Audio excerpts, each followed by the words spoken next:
Hi, friends. Welcome to another episode of I Need Friends, a podcast about whatever. Got another video episode for you today and my first interview with Sasha. Thanks Hello. for being here with me. Thanks so much for having me. I'm really excited to have you on. You've just written a book. You're an artist. You're really into philosophy. I think that's really cool. Thank you. Tell me a little bit about your book before we get into anything else. Sure. Yeah. So my background's in philosophy. I went to grad school for it. Couldn't really find a lot to apply my degree to. So I was like, you know what? Let me start. It's tough with philosophy. Right. It's hard out here. But yeah, so I like to blend philosophy and art. I like to create portraits specifically that tell a story or entice the viewer in some kind of way. And I call my company Surface by Sasha because my whole project, or what I love so much, is creating surfaces for other people to figure out, like, what does this mean to me? So it's not like a preachy type of thing, even though there is a story and a meaning behind everything. But I just want to connect with people. So when I saw your podcast and it's literally called I Need Friends, I was like, same. just link up. You're like, So, we'll be friends. We'll be friends. So that's cool. Yeah, I saw that, like, I first saw your paintings and I can't remember if you started following me first or I started following you. But either way, as soon as I saw your paintings, I was like, oh my God, I'm following this thank girl. you. Yeah. I really love art and I'm not good at it. I get all these ideas in my head of like things to draw, and it's just like, You can do it. You say that, but I've tried. And I got you anytime. Like, one thing I learned is that there's so much as just basic shapes put together. And like all we usually see is the final piece. So we're like, oh my God, I don't even know where to start. When you break it down, it's just like anything else, like writing a sentence, drawing a stick figure, you just elaborate on it. So Yeah. like Zoom, we can just do drawings together. Yeah. Give me some art classes. Yeah. Yeah, see, it's the basic shapes that I have the most trouble with. Oh, okay. Well, then maybe. But Yeah.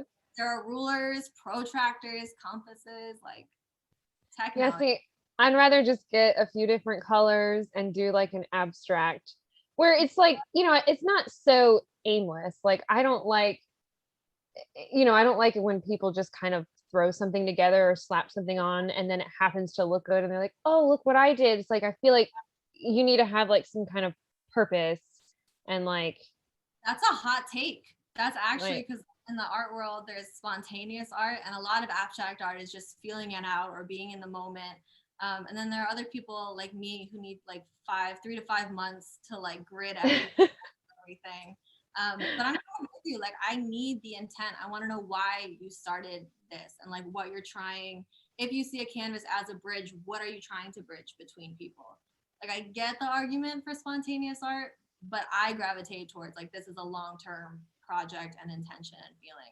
I'm like, oh my yeah. And I think like, obviously it is about your intention, intention and like what you're trying to evoke with your art, so I guess if you look at some spontaneous art, like if you're talking about someone who does abstract paintings and they're just kind of feeling the moment, maybe they were feeling really angry and this was the way that they yeah, wanted to express that emotion, and I'm able to see that through the picture, or I can feel at least something, yeah, from it, instead of just being like, oh, that looks cool, because there is some art, and it depends on the person too, that doesn't necessarily evoke any emotion. It's just right. kind of like, okay, that's cool. Like, so I'm fine with that, but I really appreciate like art that has more like depth to it. And so like, with your art, how so many of your paintings that you're doing right now are based on and of the characters in your story. Let me just point to my little Yeah, the Tower of Theo. yeah. Yes, that has been the craziest journey ever because I realized there's so many parallels between writing and painting that I never knew. And it's crazy because I've been drawing my whole life. Like, I only recently started painting, but I've been drawing and writing my whole life. And it's only in this stage of life that I'm like, it's basically the same thing. Like, words are paint and paint are words, and it's all just for storytelling. So Yeah. bringing the characters to life, But it was weird because at first I was like, should I not do this? Because the reader should be able to interpret the character however they want to. And is this kind of like me forcing an image onto somebody?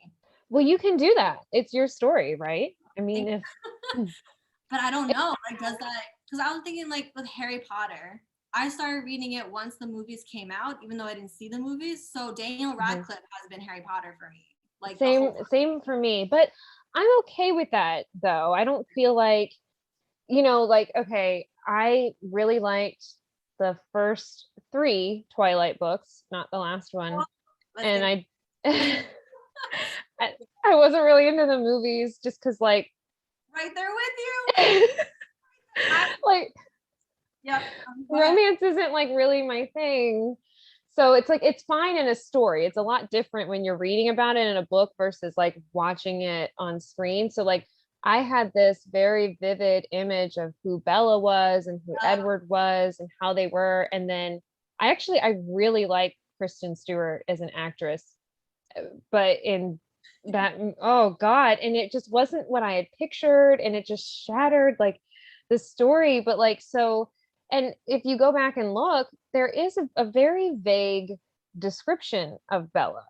Yeah. It's she keeps it like almost intentionally vague to where any girl that kind of looks like me that has brown hair and like light skin, like bam, you could be Bella. So I don't know. I like when I like being able to create my own imagery, but I also really like when I know that the author, like we said, has purpose and intention. It's like I know that you know what you're doing with this story because you're able to show me so much of it.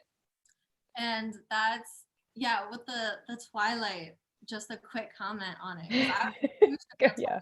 and I remember going on like family vacation and everyone was by the pool and I was with New Moon, like this thick 600-page book as like a 10-year-old, 12-year-old, whatever. And I was like, no one talk to me and don't get the book wet. Like I need to find out what happens to Bella. And then I don't personally like Kristen Stewart. No shade at all, but I just loved Bella so much and I felt like I didn't picture her that Mhm. way. And so I can't watch Yeah. can't watch it Hmm. at all. But And oh yeah, go ahead. oh no, you keep going. You were saying something. I think the only thing like with the book and the fact that the canvases are two-dimensional and I don't have the tech to like animate, because I know that's a thing. I know like with technology you could draw it in 3D and like make the characters like a Sims thing. I don't have that capacity in any way, shape, or form. So I feel like a two-dimensional representation of the character isn't too intrusive and it's just engaging enough. Maybe. Yeah, I think so. And like I also like that the paintings were really, your colors are very vibrant and rich. It's like there's just a lot of depth to it, and it makes me feel like that your story, The Tower of Theo, is going to have like just as much depth and just layers. And then I was watching I think you posted this like a little while back where you had sent the book cover to Yeah. your friends, God, yeah. and I thought that was like so cool. And then the tower that you have drawn, it's like all these things are just kind of interwoven, and I was like, there's the layers, there's the depth, like it's gonna be in this story.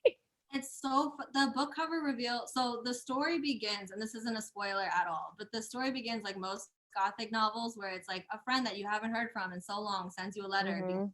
night. Kind of So mysterious. super mysterious. Yeah, I don't know what you've done for 2 decades. And so I was this whole marketing, everything that I did with marketing, I thought to myself, how do I bring the book to life? Because the main theme in the book is that the art comes to life, and I love like mirroring as much as I possibly can. Like Yeah. it's like pause, just relax. Yeah. Everything needs to be mirrored. So the book cover, I was like, what if my friends don't know what the cover looks like and they get the book cover in the mail and they have to like open it? And I was just expecting them to be like, oh, this is so cool. And then I got certain comments that were just like my best friend of over 10 years, when she said like, this is your fingerprint, this is just like you, I cried. I was like, oh my God, like it's so cool to see Yes. I grew up with, but also people I barely know and like random nice strangers on the internet that read my book that are just like, oh, this is like perfect. And it's like the two ends of the spectrum being like, this is a good cover. Very valid, That's awesome. super valid. Yes. Yeah, it's very validating. And like people don't understand, like people that don't create, which, you know, is fine if you're not someone that, For you know, sure. expresses yourself that way. Not everyone is an artist in whatever form Yeah. artists exist. But what they don't seem to understand is that we need that support. We need your enthusiasm. We need just that one little like comment. Like if I send like, you know, some of my writing to one of my friends, it, like them being excited about it just makes me feel that much better about the story. And it makes me want to work Yeah. harder on it too. It's like, well, someone else can enjoy this. It's not just me. We're all going to like our own stories, right? I mean, it's our idea. So we're going to like it. But when someone else is enjoying it and connecting with it, it makes you that much more invested. And Yeah. so not only are they helping you be better just by being a good supportive friend, but they're also helping your work be better for them to enjoy when they hopefully, Yeah. you know, get your work and read it and support you. So, And it's crazy because I went into it. So I've been working on this book for 3 years. Also, like I finished grad school, didn't know what to do. So I started painting and writing at the same time.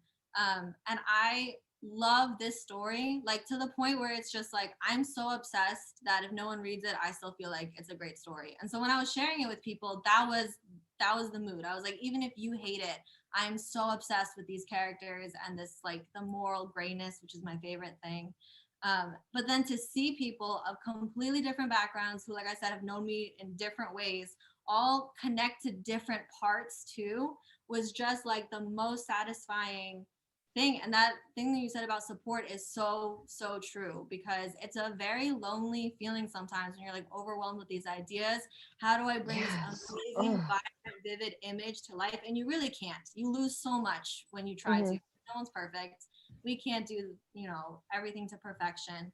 So connecting with people, especially the people that you're very close to, being like, oh wow, this is something special.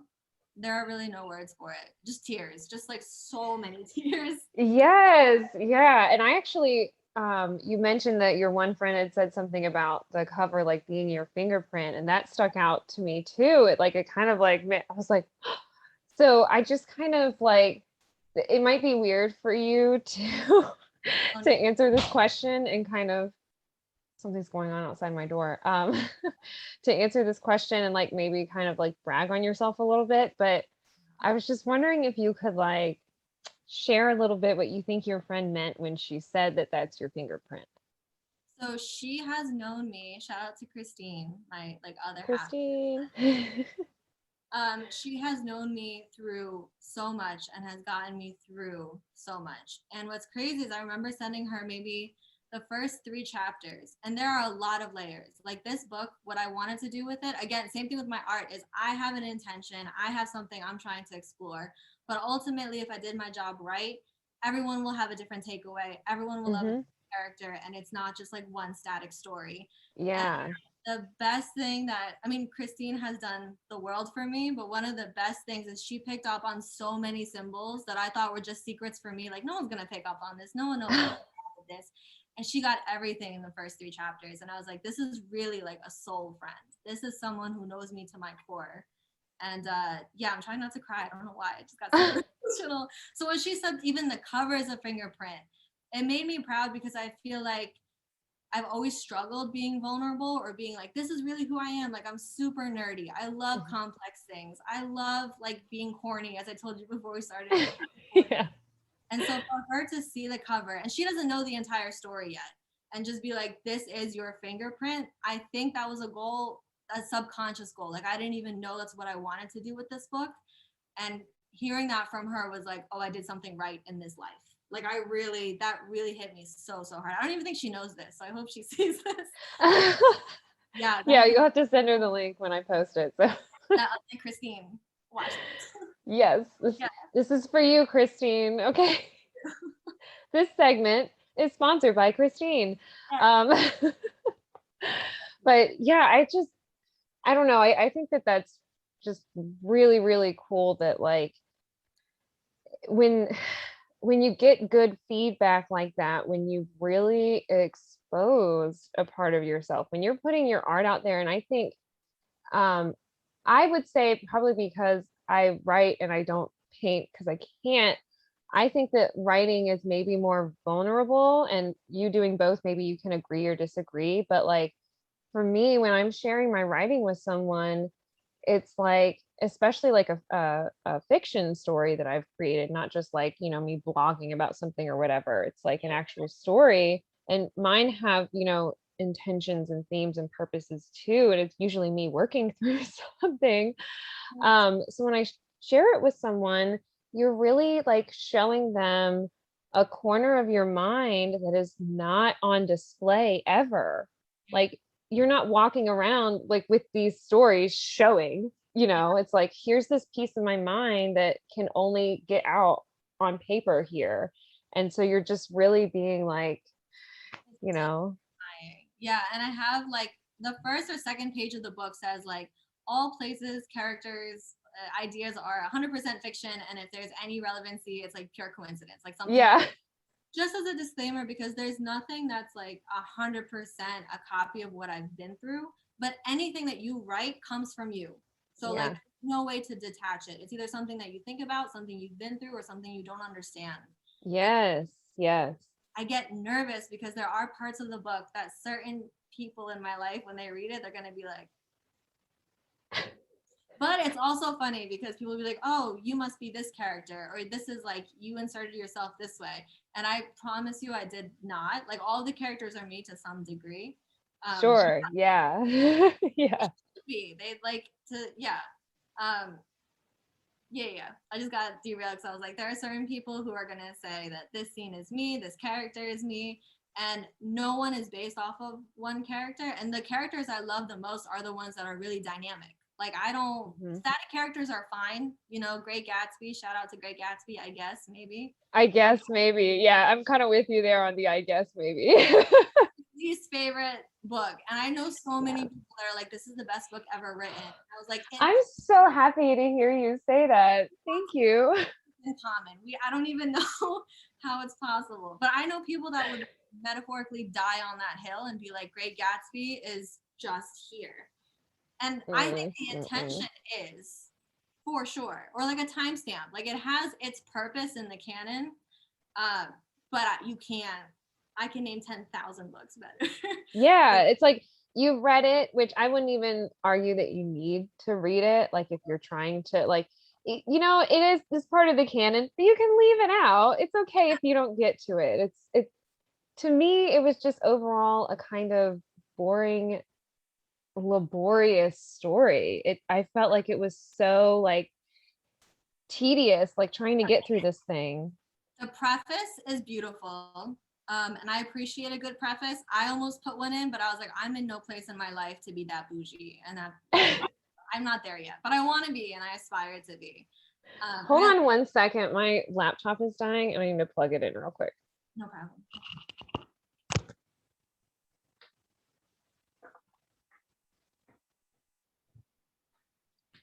I got my charger too, like just beforehand.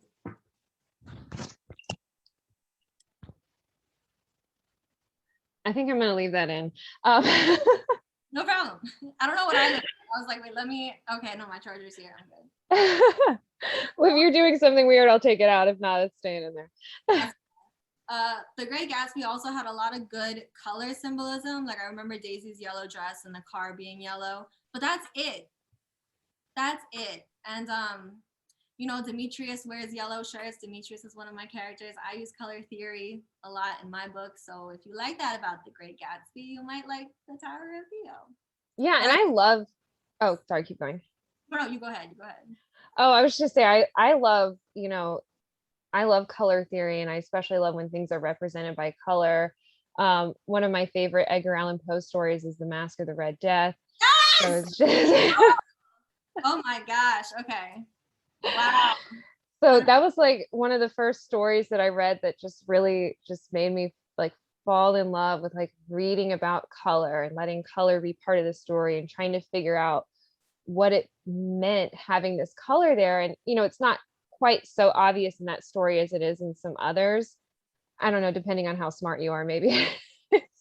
But like, it's not, in most cases, putting in color to help tell your story isn't actually difficult to execute. It's still always very nice to see, but it's just like, if that's the only praise that you have for Great Gatsby, you know? Right. And that is the only praise that I have for Great Gatsby. Sorry, everybody. But Yeah, sorry everyone. We're team not Great Gatsby. We're we're team mediocre Gatsby. Like, yeah, the preface only Gatsby. yeah, friends only. Oh gosh. So okay, I know you can't like spoil your story. I mean, obviously you don't want to spoil your story. The Tower of Theo is the name of her book. Okay. Just gonna Yes. keep reminding you of that. I brought this because I was Oh like yes. prepared for it. So this is what my book looks like. Yes. See, okay, see, that's the cover I was talking about with all the layers and everything interwoven. And it looks like, okay, so is that red, blue, yellow? So those are your characters' colors that you have there. Yes, ma'am. Yes, ma'am. That's great. I love that the Theo is upside down. It just from the cover, it lets me know like shit's gonna go sideways in this story. Completely. And my favorite thing about it, so the reason why the Theo is upside down, so like right side up, obviously it looks like a tower and you see the word tower. And then when you flip it and you see Theo right side up, it's like an abstract skull. So it's like, how do you want to? Oh yeah. And kind of just going with the theme that like nothing is as it seems from the Yeah. get. So that's hopefully what the character or the cover is supposed to portray. And I also wanted it to look different from all the other books because I was like, okay, let me look at what gothic fiction covers look like, and they're very enticing. Like it's my favorite genre, so it's a lot of like the classic fonts with like a foggy something or engraved gold, silver, Yeah. black, red. And then I was like, but this isn't gonna stand out, so I need to make sure that like it's weird to some degree. And Well, I so like that you have the primary colors in there, but it still is a very dark, yeah, picture overall. But then you have this red, yellow, and blue. Just, I don't know. I think I think it is gonna stand out. thank you. Yeah, so the cliche there is that I use the primary colors for the main characters. So Demetrius always wears yellow, Leander, the artist, wears blue, and then Theo, who's an artist and like a bunch of other things, wears red. And so even in the book, if you see like something else is blue or something else is red, like it's connected to the characters in different ways, but it's subtle enough that like if you don't care about color theory, you don't need to know it. Like the colors don't matter that much to you if you don't care. It's not like a super important part. It's just like fun fact, Easter eggs. Yeah, it's fun for people who enjoy reading and finding those things. I like trying to, and I admire you so much. So it's like you talk about writing the book, saying that it took you 3 years, almost like it sounds like you're saying it like it's a long time. And that's a very short time to get a novel done if you're not already a professional writer who can just write. Like they've Yeah. published a few books, that's how they make their living. So they can spend 8 hours a day writing. They're expected to get things out more quickly, but some people, their first novel, they'll spend 10 years sometimes just even trying to self-publish. So Yeah. I think that it's really, really amazing that you've already gotten your novel out, you're putting yourself out there. And I know that you're nervous doing it, but it doesn't show. I only know that you're nervous just because like I can see some of our similarities. Yep. And so it's like I would be putting myself out there like that, but it would also be just so terrifying to have. I'm a very like open person in many aspects of my life. So there's already so much of me that's exposed. So it's really just putting like everything Yeah. out there. And so I've been working on a couple of novels. Actually, I really like writing screenplays, and I have a couple that are like mostly done that I kind of just need to polish. But it's one of those like, yeah, I'll have to send one to you. Yes, please, please, please, please. I need to like finish. It's kind of one of those things where it's like, okay, well, as soon as I finish this, then it's done. And now you have to do something about it. So I'm like avoiding that for some reason. I mean, I don't even know where you go with screenplays, but I don't either. the research of self-publishing, like there are a bunch of different guides, a bunch of different formulas that work for different people. So doing this for the first time and doing it on my own, I'm just already giving myself like forgiveness, because it's like, you don't know what you're doing. Just try it. Yeah. And No one knows what they're doing. That's the first mistake that we make, is assuming that other people know what they're doing. yeah, they really don't. Because if they did, there would be a step-by-step thing of what to do. Yeah. So that's definitely, but in terms of being vulnerable in an open book, I'm not. Like, I even remember I had friends in college that were like, hey, we actually don't know anything about you, like 3 years into the friendship. Because I'm more of a listener. Like, I'm quiet. And so even people in my life were like, you wrote a book? Like, you were out here. A lot of people didn't even know I was writing, because it's just like, I don't know. Oh, I love that. I love that it was a surprise, that you're just like, bam, bet you didn't know I was working on this shit all this time because I was too scared to tell you, but also it's really cool. They were like, oh, this is why you're antisocial. And I'm like, yeah, why? Because it was a lot. And I think people don't talk about burnout enough. Like, you see on social media people being like, I need to take a break because I'm burnt out. And obviously, I think nowadays people appreciate and respect mental health enough. They're like, yeah, go ahead. But no one really talks about what causes it and how to recover from it. And I burned out so many times. I just came back today from a like almost forced vacation because I burned out last week. Like, I was collapsing and spiraling, because it's too much to balance. Like, the book is my whole passion and I want to do everything for it, but I have a full-time job, a part-time job, my health, family that I see on the weekend, also trying to maintain a social life, even though that's the last thing. Like, that's Yeah. everything. So sorry to all my friends. Thank you for your patience. Yeah, I'll be back. She'll be back. We'll all be back. Us that are hiding away and trying to work on our projects. We're just trying to get some things done. Okay. We won't feel good about ourselves unless we do. Thank you for that PSA. I might just like clip that and post that instead of like, I need a mental break. I'm just going to post you saying that and be like, she gets it. Yeah, exactly. There you go. Use it however you please. Thank you. Thank you. But I just think like, so how old are you? I'm 26. 26. Okay, I thought you were a little bit younger. I'm getting ready to turn 31. Woo! I'm So in my 30s. I really am. I'm excited, right? It's you should be. Yes, yes. I don't understand this whole like, oh, I'm turning 30. Let's have this birthday party that's looking like a funeral and bye to my youth. I'm like, I mean, I'm about to turn 31, so I've had 1 year in my 30s so far, and it's been amazing. And I'm really excited to I feel like my 30s is going to be really awesome, and I'm going to get a lot done and grow in a lot of amazing ways. And I feel like every woman, I mean, any person really, but talk about the ladies right now, like any woman, like should be excited for their 30s, and I think should make that their time to just really, really thrive. Like your 20s is like, that's, I mean, you can explore at any age, but there's, a lot of exploration there. And maybe you do have goals, which you clearly did, which is awesome. But, if you don't have so many goals in your 20s, that's okay. But like your 30s is like the time to really just fall into yourself and just be you. So you got a lot of amazing things to look forward to. And I think going even with that, like there's so much pressure to always look a certain way, look super young.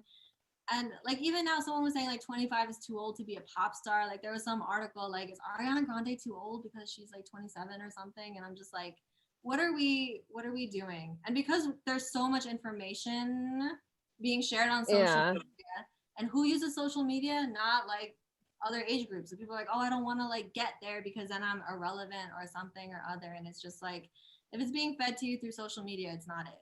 Like it's probably the opposite. So yeah, exactly. Let's be excited for whatever age. Be grateful that we're turning older and it's not the Yes.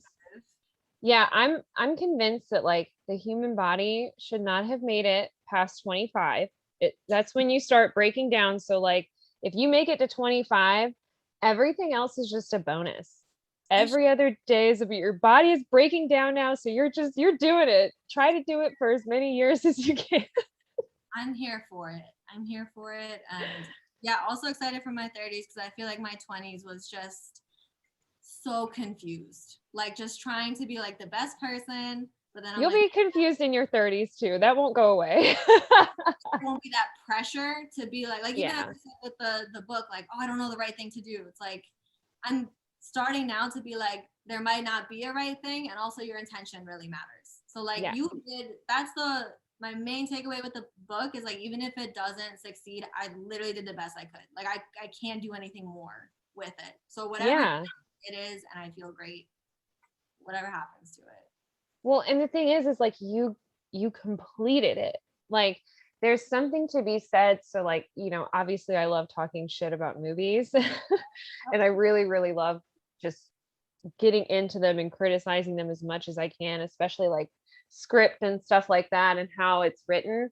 But I still can't, like, movies that I hate and think are like the worst, I can't knock the fact that they did it. They made this movie. They set out to make a movie. They did the work to get it done and they did it. So even if it's absolute shit, they've done way more than me and they've accomplished something. So it's like, even if, like you said, if no one reads your story, like you're excited that your friend was moved by it, like, and on top of that, like you did it, you accomplished the thing that you wanted to do. And like, and it's your thing. There's just so much about like doing something on your own. It's really great to accomplish something with a team and with other people, but Yes. having something that's yours is just like, that's amazing. And to already have that at your age is a really big deal. So just hats off to you, madam. I appreciate you saying that. And it's funny that you said the thing about the team because the reason why I spiraled last week is because I realized I did everything on my own, but not in the way that's like, congratulations, like you did this. It's like, why are you doing this on your own? Like, why are you putting Mhm. deadlines? Why are you forcing yourself to stay up late at night or wake up early to like do all this if you don't have to? And I would love a team. Like, and that's the main goal with any of my art or books is like to build that bridge to meet people who are like-minded or as curious or whatever. So hopefully the next book I'll have a team to work with. But I should also say I did somewhat have a team because I had people read the manuscript, give me feedback, even on Instagram. Like I saw which characters were doing the best, kind of like who people enjoyed seeing. And I even made their roles like more prominent in the book because I was like, oh, I Oh, thought this was awesome. going to be like kind of a side character, and it's like my most viewed reel, and like everyone, it's their favorite. So it's not that I'm completely alone, and everyone's feedback really, really helps. But the Right. back end stuff is like the weight is on your shoulders, and I Hmm. feel like I made it heavier because I'm sadistic and I need to fix it. Like I don't know why I did it. I don't know. I don't know why either, but I know that I would do the same thing. I would much rather like, I think it's because I've been in so many instances where I have needed help throughout my life. I had a daughter really young whose the father was not reliable. So it's just, I've just been set back from like other people as far as like where I should be. I couldn't like get school done. I couldn't work as much as I wanted to because I had a kid. I can only work 3 nights a week. Right. You can only make so much money, Yeah. when you're doing that. And so like I just needed a lot of help for a while. So I'm happy to take help when I really, really need it. But I don't like needing help. I like doing things on my own. So there's something that's just really, I would much rather like just stress myself and overwork myself and burn myself out than have to go to someone and be like, I need your help with this. I want to go to them and be like, I did this and it's done and it was all me and I did it. Yeah. But at the same time, I still also enjoy, working with other people. So like I've done quite a few things with music. So like I sing and I've had the opportunity to get in like a recording studio to do like kind of like background stuff for people and little things like that. And there's just one of my friends who's a producer. A while back when we used to do stuff together, we would kind of like mess around with songs or whatever, just putting something together, sometimes something silly, but just that feeling that you get when you're creating with someone, even if like you're not going to do anything with it, you're making something with this person, your ideas are coming together into one single thing. There's just something really really amazing about it. Yeah, it's so special, I think, because as creatives and artists, like the vision is in your head and it's your job to communicate it. But if you can find someone who just gets the vision without you having to communicate it, it's crazy. You're like, wait, what is this? Yeah. Is this a Yeah, movie? it's like you don't even have to say, it's just like, Yeah, kind of like where you have those friends that you can just kind of go on like this, you get in like this parody with them where you just start playing this character to them and they start playing another character back to you, and then like 10 minutes later you've gone through this whole spiel of you guys being these characters, and you're like, how do we just like meld into that, like out of nowhere we were just like kind of feeling each other and just kept going with it. Or how you can see like, strangers create music together. Like I went to music camp when I was in high school, not band camp. It wasn't that. different. Okay. Yeah. It was different, but we were, had a day where we were working on rhythm, and so they had someone come in and do a drum circle, which sounds like really like hippie-ish and everything, and it kind of is, but there's also a lot, there's a lot more to it. And so there's about 80 of us in this room. Yeah, because there's, it's a big music camp. So we're all sitting in this circle and everyone has their own percussion instrument. And, the person is directing us to everyone. Well, I mean, we're doing exercises beforehand to get a feel of everything. But then he wanted everyone to do their own 4-count beat. Do whatever beat you want, just keep it in 4 counts and repeat it. And so we're all kind of doing our own thing. And he's going around to make sure, because like everyone at this camp, for the most part, was really good at what they did. Like I was one of the least talented people there. Everyone there was just amazing. But not all of them had rhythm, so the guy's going around to make sure everyone's on beat. And then, when he gets everyone in a good rhythm, he stops half the circle to listen to the other half, and then we'll do the same thing. And so you're just kind of hearing this, and everyone was kind of weird about it in the beginning. Like even myself, it just seemed kind of awkward. You're like, wait, we're going to do a drum circle and we're all just going to like bang on drums together. Yeah. And by the end of it, no one is in their chairs, everyone's standing up. They're somewhere different in the room than they were before. They're just and like we were leaving and just couldn't, I mean, just this energy. And it's really just from you just creating with these people and just connecting with them. And kind of like you were saying, that like art is a language very much just like writing. It's trying to tell a story, and we were all trying to tell something and express something, whether we knew what it was or not in that moment. Yeah. And I feel like it's out of body, because the more you think about something and overthink it, then you're like, it's not right. But if you kind of just lean into it, and there's no other way to like describe it, but it's not about like, okay, my hand goes like this and this, and like it's not mechanical. And Right. Yeah. it's still using your body, but it's not focusing on the body as much. What And is that's my hair doing right now? Sorry, my hair just like won't stay so out of many my face. so many times I was gonna be like, by the way, your hair looks amazing, and then I was like, yeah, she's like in the middle of something, so I can't say it. I swear to God, it's so pretty. Well, thanks for saying it looks amazing. I feel like I just like No, it's like sometimes it just won't stay back. It's so thick. There's just so much of it that I just won't. Just lucky. kind of wrap it up on top of my head. There we go. That's good. It's out of my face now. It's perfect. It's very like shiny and like it looks great. Mine, I'm Well, just like, please stay still. Like just don't move. Don't like, because my hair has her own mind. She has her own agenda. Like, if I don't move, it'll look like this, and that's okay. your hair is incredible too, though. Like I I'm want to. glad I don't have curly hair because I could not manage it, because I don't even do a very good job managing this. But I think curly hair is just so beautiful. I love like really big, just I love it. It Love gets it. yeah. This is like I tried to wet it so that it's like a little bit contained, but it's she's unapologetic. This is like the unapologetic thing about me, and I'm just like, can we please relax? You should have come in like just all kinds of poofy. Like This is my like first interview. I can't do that. Although I almost straightened it. I almost did, and I was like, just be yourself. This whole thing is about being yourself and being vulnerable. So like, I just wet it. I just wet it. yeah, isn't it fun to just kind of like, like what you just said? It's like, this is just about being yourself and being like, okay, look, just do it. Just gonna jump in and do this thing. There are certain things that I like to do just to see if I can do it. just to like Yeah. ask myself and then tell myself like, yeah, you can do this, or That's no, you can't. that's gonna be me in my 30s because I'm not. This is like for the book, and it's so crazy when it comes to like the book or the art.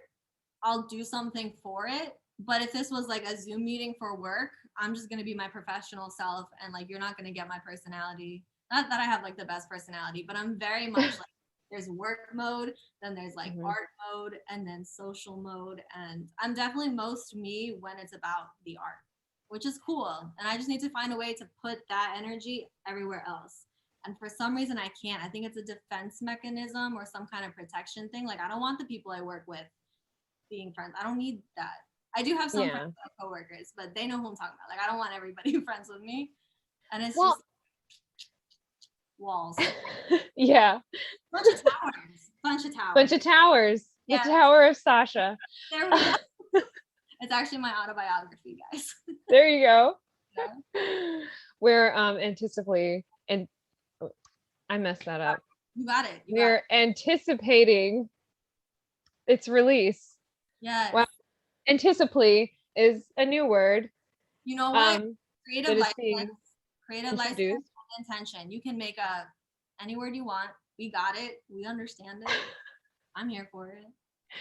Anticipate. It's when you're like just waiting for something in a very anticipated manner. Correct. Yes. She sat by the door, very anticipably. Don't ask me to spell it, but let me define it for you. Yeah, I don't know if it's got a P or a B. I'm not sure. It's just whatever the vibe is. It's not. Oh gosh. I love when I try to say a word and it just won't. Like sometimes I wonder like, do I have like a minor speech impediment that just like never got addressed? Because every now and then I'll just like this and I'm like, I have. hello brain, what are you doing?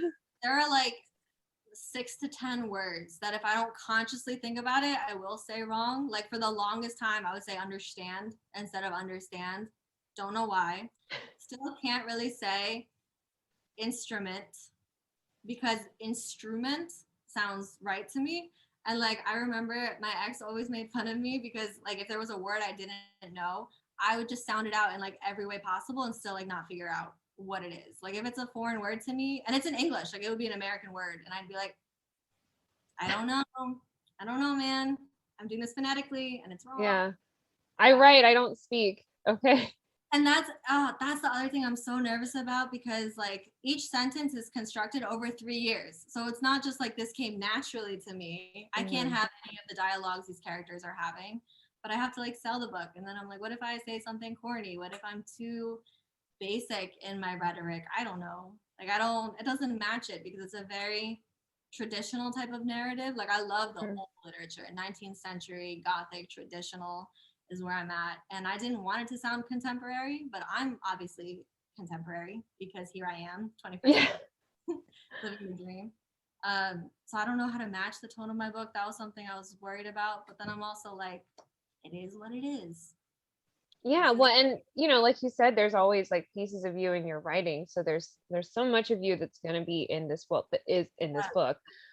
So at any point when I'll give you some unsolicited advice with all my expertise, Please. which is none, but just let yourself come out, and then the parts of you from the book, those will come together, because that's more like people can find all kinds of stories about all kinds of things. It's very hard these days to tell an extremely original story. It can still happen and we still get original stories and original ideas, but for something that's extremely original, it's rare. So most of it is just, something that's kind of already been done or has been done, or it's really similar to something that's been done. So what can make those things great and not like everything else is the personality that that person who created it brings into it. So I don't think you need to worry so much about like, oh, it's a more traditional narrative, so maybe I should approach it more traditionally. It's like it's a traditional narrative that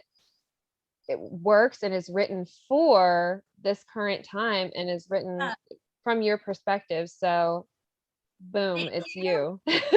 And I need to hear those kinds of things because I am my worst enemy and I put so much pressure Mhm, on myself when I don't mhm. need to. Like even people are always like, yeah, you finished a book, and I'm just like, but I didn't sell it yet, but no one bought it yet. But they're celebrating. You know? Like I'll celebrate when I can. Or I'll be like, oh, that was the first book, so people bought it because like they're nice to me. Like the second book will really ruin. Oh gosh, that's one for me too. They're I'm the just doing this to be nice. Yeah, oh my gosh, yes. And I always say that. I'm like, please, I need criticism. Do not tell me you like the book. Like tell me where I can. No. Hey, Yeah, if you tell me, if all you say is that was good, I'm gonna think that you didn't give a shit, or maybe you didn't even read it. 100%. Because and that's actually bringing me peace because even my favorite books, there are parts I don't like. And so it's like Yeah. there's no such thing as a perfect book. And I thank God there's no such thing as the perfect book. So it's just I know I did my best. And I just keep telling myself that. Like, you did it. You're fine. Yeah. Well, and it just, again, I haven't even read the book, and I just can tell that so much went into it just from what you put on display and what you show of it. And it's just, yeah, it's really, really awesome I appreciate that you've done this. So I think just when you're having those moments of doubt and you're feeling that, like, and this is it's a writer's curse. You could actually look up, other writers, like famous writers, talking about them having writer's block or having their struggles and everything. It's a writer's curse to just kind of loathe yourself. Like, I don't know why it's so common among writers to really like hate their work. I think it might have been Neil Gaiman, okay. even said that, like, he went back and read one of his old books, and it's like a really good book, and hated it. Yeah. And people still love it. So, obviously he's a different person from the person that wrote that book. Yeah. So, so much has changed, but it's just what helps me a lot when I'm lacking in my confidence is seeing these people that have already done so much that I admire. Well, not, I don't know them. I don't admire them as people because I don't know if I should. Yo, so But I always say that, like about anyone, like even the weekend. I'm like, I love the weekend, not as a person. I don't know him as a person. Don't need to know. yeah, I love his work. Yeah, I'm a very much kill your heroes type of person. You don't Yes, need like, yes, yes, 100%. yeah. So it's just like I admire their work and the work that they've put into what they've done. But hearing them talk about having their struggles, it's just like, okay, this Yeah. isn't just me. And also you can kind of play with it and be like, see, I am a writer because I'm going through all these things they're going through. Yes, yes. And but then it also goes, this is just my own self-doubt. I don't know if like it's a Taurus thing, whatever it is. But then I'm like, there is that you see yourself in another author. Either it's something they say and you're just like, I experienced the same thing. Maybe that means I'm doing something right. But because I chose the self-publishing route, I'm like, am I doing this because I don't feel like I'm good enough? Because a traditional publisher wouldn't. I'm doing it because I want the control over like the design Mhm. and marketing. But there are so many people who self-publish just to make money, or they publish something bad, or how many celebrities have books and they didn't write it. And then it's just like, so am I doing it the easy way? Am I partaking in something that's like not good for literature? Because now, there are so many 21st century books that are just not written well because anybody can write. And it's like, I don't know. I have that pressure too for no reason. That's just like, what camp am I joining? But also, you're not joining a camp. You're just doing this for your soul. That's Yeah.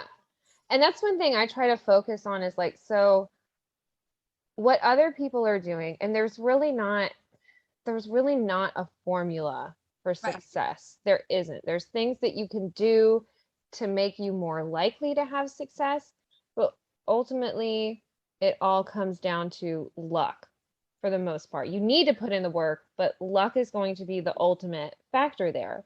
So what other people are doing, they're really just kind of, the way I look at it is their guidelines.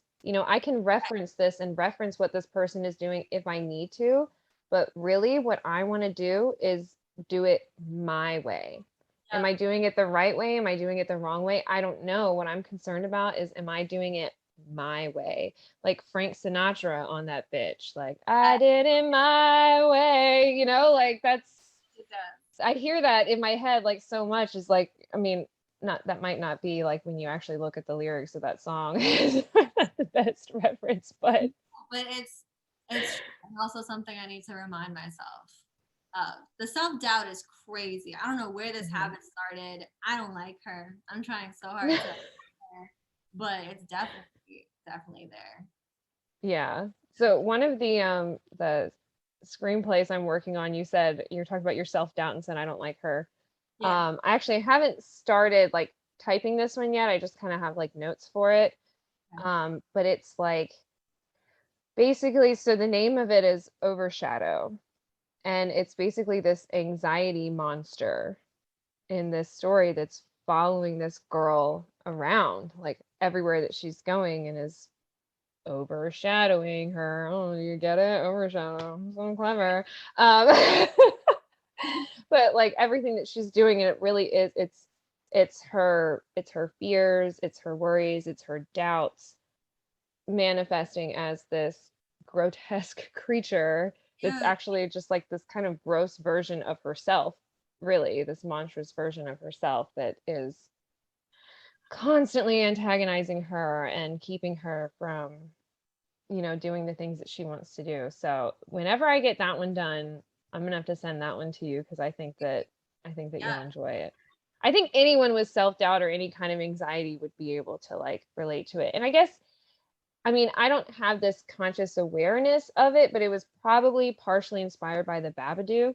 Have you seen that movie? No. It's Sorry. like it's kind of like this boogeyman movie, but it's supposed to be representative of depression and grief. Okay. So there's a boogeyman in it. So like as I was writing, my notes for it and doing like the outline, I was kind of like, I wonder if this is like, I wonder if I got this from the Babadook, because you can't really say for sure like what ideas like are totally your own. You've been so Yeah. influenced by things like A direct, that's one of the lines in my book. Like one of the characters is assigned to like paint something and she's just like, but how do I know anything is like of my own imagination? Like what's my imagination? wait, was that Katerina? Yes, ma'am. You put a picture up of that with that quote, right? Yeah, because it's Okay. something that I freak out. It was actually a direct, like, I remember when I finished grad school and I had like the best GPA. I was so proud of myself and I really thought I was going to go into academia for philosophy. And I realized if anyone brought up any topic at all, I could be like, okay, Plato would say this, Kant would say this, my own opinion, because I was so worried about like studying the text and making sure I really understood that I actually lost myself in the graduate program. Like I had no idea. I was like, well, is Plato right? Like, am I an idealist? Am I a rationalist? Am I an empiricist? Am I a consequentialist? Am I an intentionalist? And it's just like, you're Sasha, Yes. and that's what matters. And that's all. So this book has also helped me figure out like who I am, what I stand for, not to be dramatic, but that's a real fear. It's just like, am I doing something that I like? Is this the only idea that's been presented to me and I'm conditioned to like it? How far can I take this idea? What's my own voice? All those questions. I'm gonna spiral. Too many questions. But I feel that to my core, where it's like, is this me or is this who I want to be, or is this not me at all and I've just like really studied this and so it's a part of me in that way. I kind of always have that worry. So like a few years ago, I got really into learning about neuroscience. Like I've always been into psychology and a little bit of college that I did go to when I had time to. I was going to get into that, but I've been studying it on my own as much as you can on your own. That doesn't qualify you for anything doing your own research in that area. So I'm not like not trying to say like, oh, I've studied psychology on my own, so I'm basically a psychologist. I'm just really, really into it. Yeah. And I also really like, philosophy too, but like with neuroscience, you learn so much about, obviously the brain and how things work together and just how so much of what you do is not really like you doing it. It's just your brain having all these connections and Oh, responses. So I have this constant like I'm always is this am I feeling this way? Like what part of me is me? Like I don't like I'm a very sciencey person. Like, even I think you just said something about like you thought it was like a tourist thing or something, which Yeah.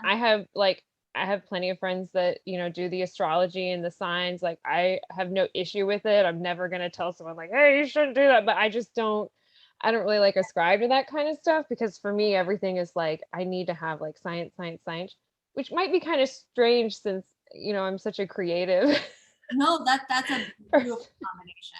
That's the people who are too, and myself included. I am such an idealist that I like learned this about myself. I don't like science. Like the idea that inside of us, our organs right now are touching and there's blood. I can pass out if I think of like I like to think of us as light inside of all. I'm really like I'm at that stage. Uh, I think that's really cool though. I love that, like, no. I love that everyone has their own specific view of the world, and like even the people that like our views are very similar, we feel like, wow, that person's right there with me. Like, eventually you're going to get to something where, you differ on, and Yes. it's just because everyone has their own unique perspective, and I just love that. And that's one of the things that I love about talking to other people, no matter how similar they are to me or how different Yes. they are from me. It's just like, this person is letting me in on their worldview.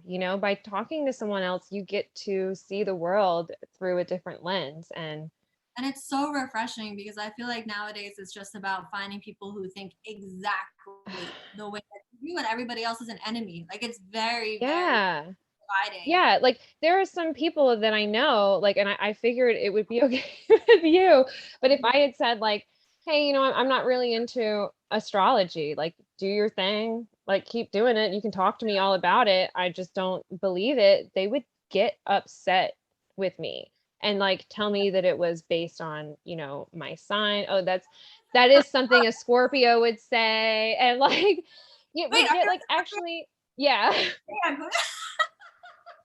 that's usually yeah, no, it's fine. Yeah. But like, no, I know about it, I'm familiar with it. If people want to talk to me about it, like, it's cool. Like, I'm fine with it. I think it's a very interesting thing. I just like, I came out of, I used to be a very religious person. I was very Christian, and now I'm not. So it's just like I really just separated myself from that stuff. But it's not that I feel like I can't, don't even talk to me about it, or like, I don't like believe, like, Yeah.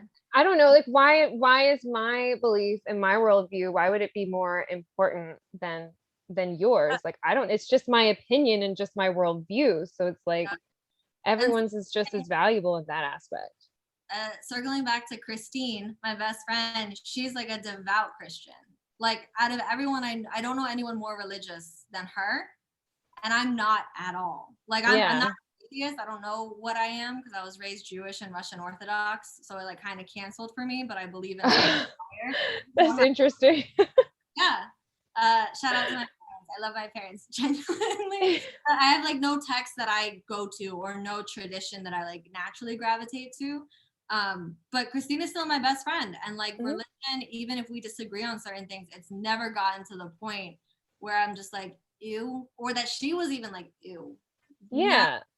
Unless the person starts being like hateful, that's like a yeah, completely different thing. There are plenty of people who are religious without being hateful. I know plenty of hateful Christians, and I know plenty of very kind, loving Christians, both that, like, yeah, I've been both of those Christians before.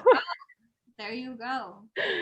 So it's just, I just think it's really cool that, like, I would like to see a world without religion based on my opinion, which is just, again, I can't say that that's right. Just because I feel that way doesn't mean like that's the way things should be. I think that's a problem that a lot of people have with their Yes, opinions these days, is they yes. think that just because it's their opinion, then it must be right, or it must be a thing. And And it's like, Plato said that opinions are the most poisonous because you don't need knowledge, you don't need facts, you don't need accountability, you can just have them. And I like he that. said that it's poisonous because you treat it as if it's like its own entity and its own truth, and you don't treat it as an opinion. Opinions Mhm. are harmless if you're like, this is an opinion, but it's when you put it at the forefront and you don't want to listen to knowledge, or you don't care about what the person in front of you has to say, then it's like, what is this opinion doing except dividing you? Like, it's not bringing you to any higher. Like, my view with religion is, if it's like weird, and not to even get into philosophy, but if religion is a way for We can you, get into it. I mean, your book has a lot to do with philosophy, right? The Tower of Theo. yeah, the Tower of Your Theo. book, The Tower of Theo. On my third pre-order. Yeah, if there's a way, if there's a system that works for you that helps you become a better person, it has to be good. And the problem is that religion has just been weaponized. And so it's not religion's fault. Just like any other problem in the world, it's the person's fault. So I think religion is inherently neutral. The only thing is, like, if it's divine, for me, religion is somewhat of a human construct, which is fine. Like, I don't see that as a bad thing, but it's just like, you know, divinity has to do with like the infinite and the universal, and we don't understand those types of contexts. We have like language and reason, and it's all finite, which is fine. Like, it's not, we understand science through finite reason and, you know, all that stuff. It's just acknowledging its limitations, but still not using it as like, oh, well, then if I can't know anything, then like I'm an atheist or something. It's like, no, use the tools you have to be a better person. Whatever helps you be a better person. I love that. Let's do that. Let's go there. Yeah. And if you like the labels and you want the labels, that's fine, but you don't need them. Like, Right. I like saying that I'm an atheist because for so long I was so proudly a Christian that for me it's kind of like a rejection of that thing in kind of like a personal way. Yeah. But if I didn't have that, I wouldn't feel a need to like I don't really like saying that I'm any type of like certain political leaning, or like I can't even, you know, my daughter will ask me like, what's your favorite type of dessert? And I'm like, I don't know, depends on the day. Like, you're on brand. You're like, you know what? Don't tell me. I'm not gonna say mint chocolate chip because it's a I love that. yeah, it's like, you know, this week it might be brownies, but next week I might not even be feeling the brownies at all. Like, I just I can't tell you like who, I mean, that sounds a little bit extreme. I don't mean it to that extent, but I can't tell you who I'm going to be like from one day to the next. That's the thing with me. The idea that, and this is no shade to anybody at all, it just personally blows my mind that there are people who finish school, whatever that means for you, and then never learn anything new again. And you don't have to read books. I'm not saying like someone needs to ask you, but it's just like, I mean, you should, but you don't have to.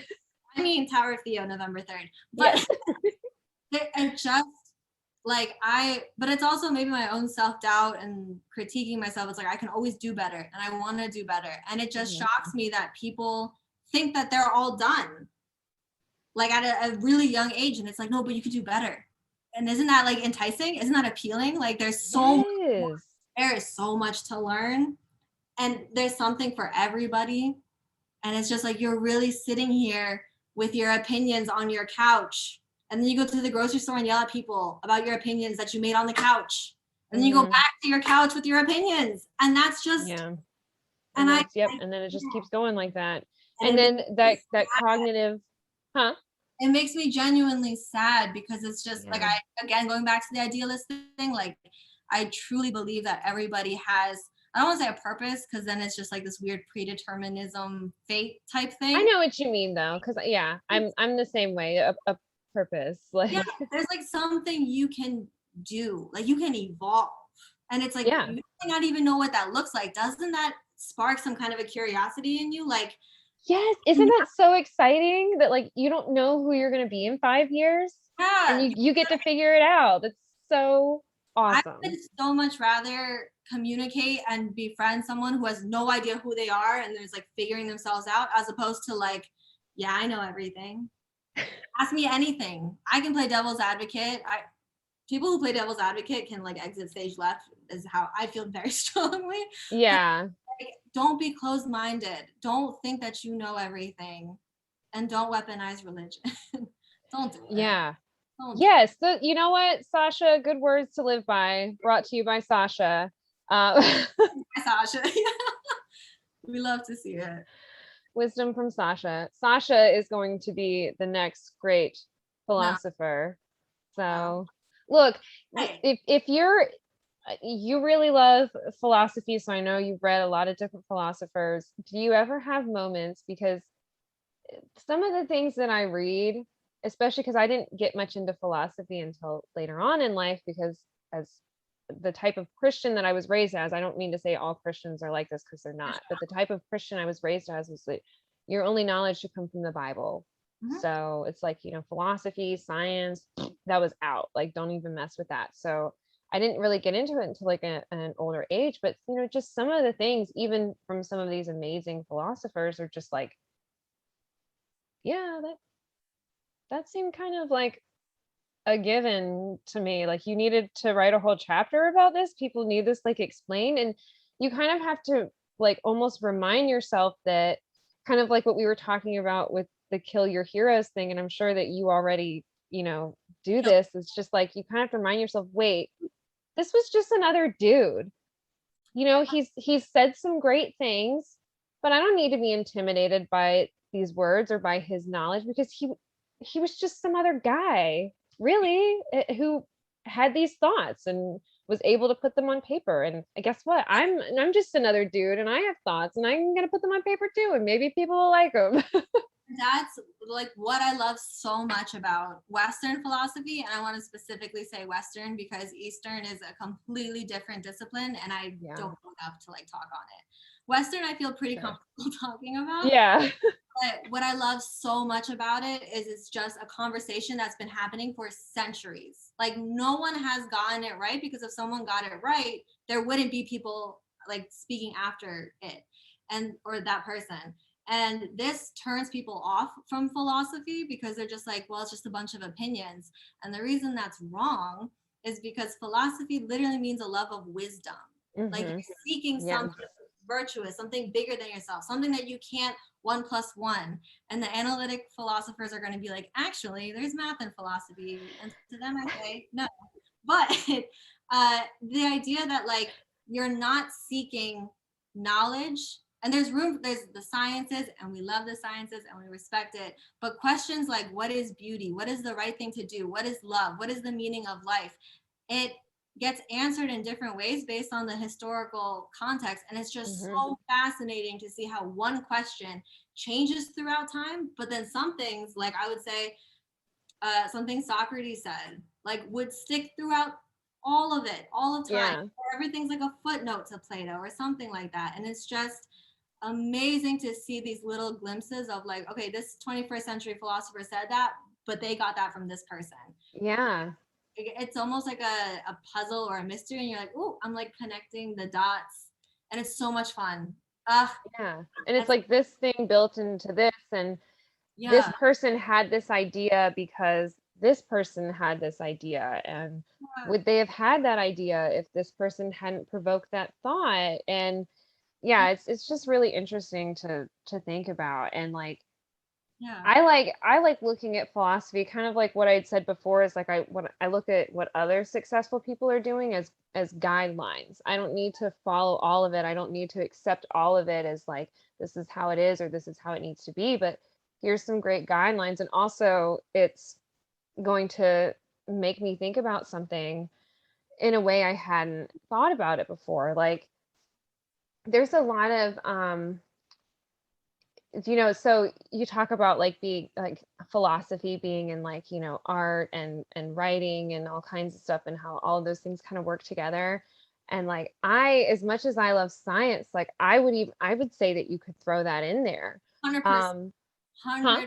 100% science and math. The best paintings are so mathematically planned and proportion wise, you can't take science out of like great art.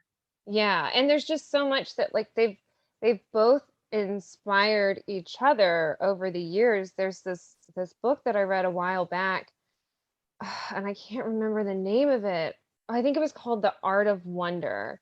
And Okay. it was about science during Romanticism, and just how like the art of the time was affecting the scientific discovery at the time, and vice versa, and how like, Mary Shelley getting the idea for Frankenstein, and how it's like, brought all these not just other stories, but medical experiments and like, you Yep. know, it's further things. And then, you know, the Herschels, like looking at the stars, having been inspired by others and then inspiring others on top of that. And like, you know, like also I just want to throw in there, it's like you hear a lot about like William Herschel, but you never hear about Catherine Herschel, his wife, who did like almost just as much as him. And she was building telescopes and putting the mirrors together and doing calculations. Like ladies were really big in science then too. So shout out to Catherine Herschel. Shout Like out to Catherine.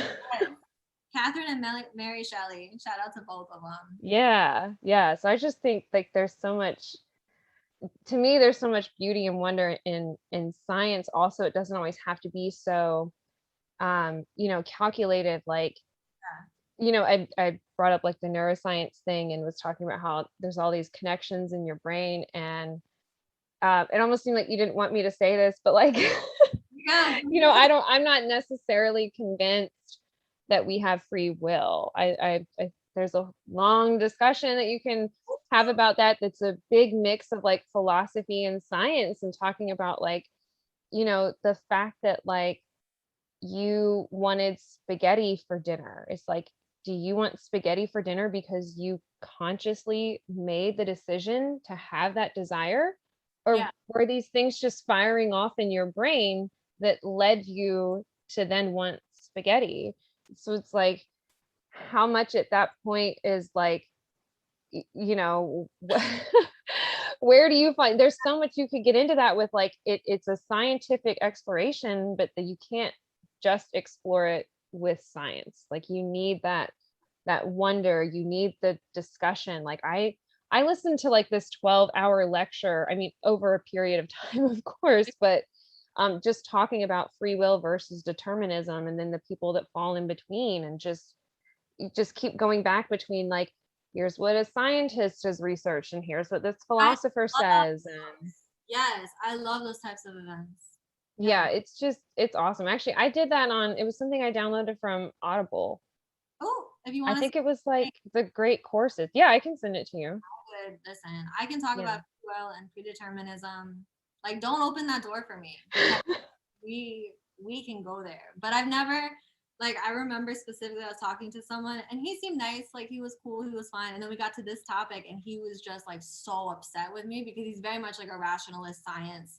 He said math is a universal language, and I was like, define universal, and he got upset with me. And it's just like, Oh yes, that's a philosopher question right there. be annoying, but I'm just like, what do you mean by No, universal? I love it. I love it. Yeah, because well, and also you're getting people to like, not that you're doing it intentionally, but when you're asking them things, you're getting them to realize like, I haven't fully thought about what I'm saying. And the best thing, because like Socrates is my guy, and that's how he practiced philosophy. He never wrote anything down. Everything we know about Socrates, Plato wrote, but he Mhm. would go around Athens and ask the experts what things were. Like he would go up to a general and be like, what is justice? Or to a politician and be like, what is rhetoric? What is persuasion? And the more he asked questions, all the dialogues end the same with there's no answer to it because the experts don't know. And like it really creates that, like there's a difference between wisdom and knowledge. Mhm. Yeah. So my approach is always just ask questions. And it's not devil's advocate, because devil's advocate is like, I want to just destroy your argument. And that is never Right. my intention. I'm trying to learn, like, okay, what do you actually mean by universal? Because if we have different definitions, then we're not going to be seeing eye to eye. But if we do see the same, then I'm like, okay, I might disagree, but I understand where you're coming from.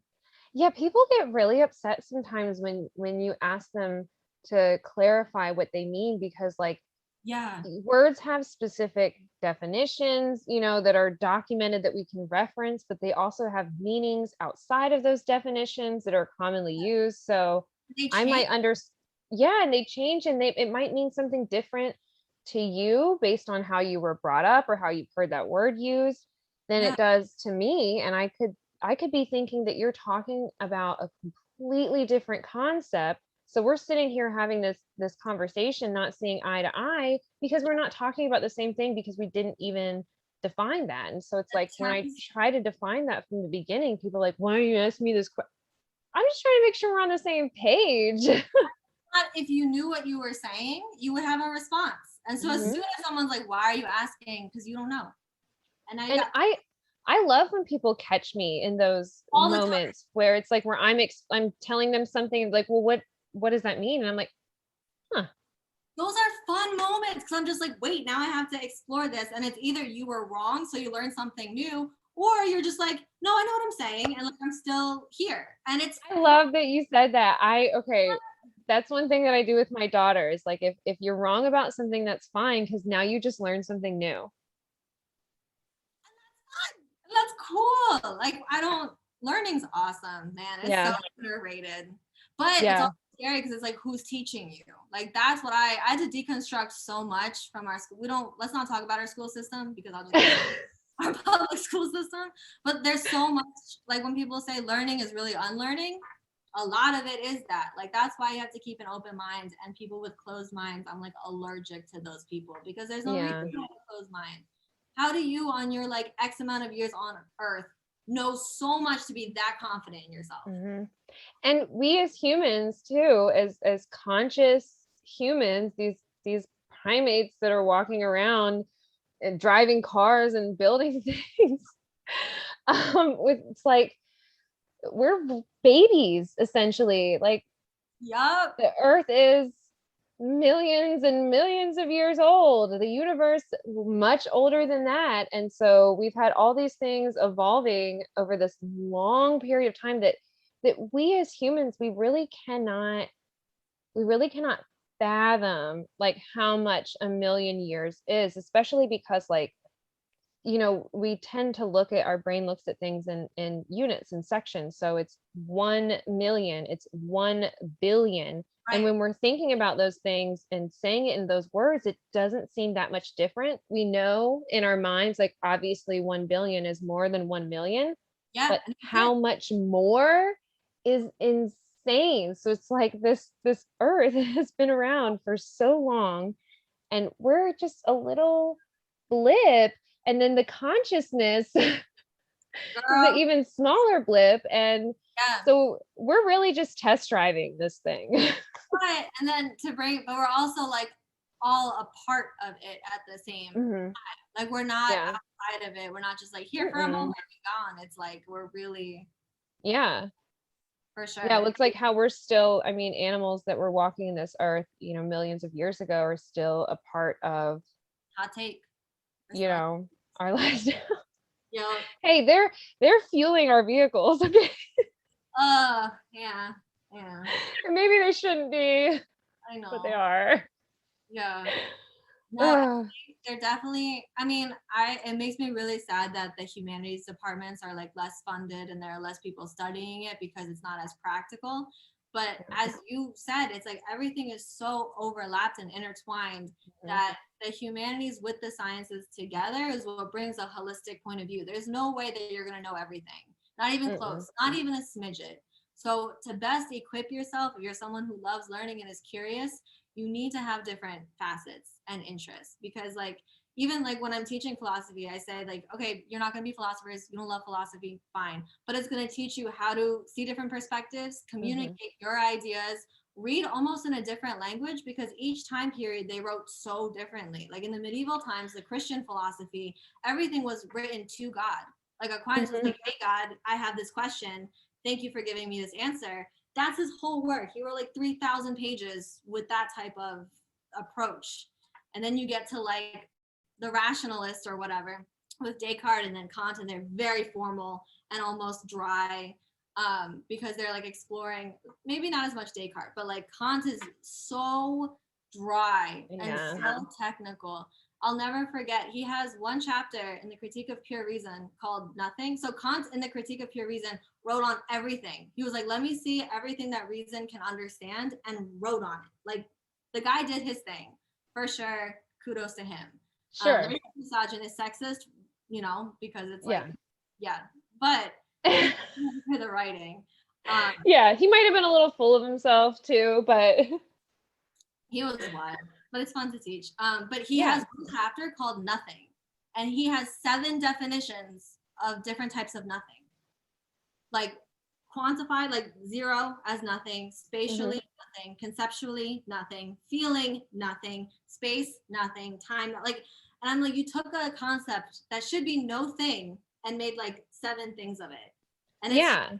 so many of the philosophers were also mathematicians, physicists, biologists, and somewhere we lost that, and now it's like philosophers have opinions, and it's like the scientists do like the hardcore stuff, and it's like we need to like have dinner, like we need to all like Yeah. together, like we're like halfway there even though we'll never really be there. And Right.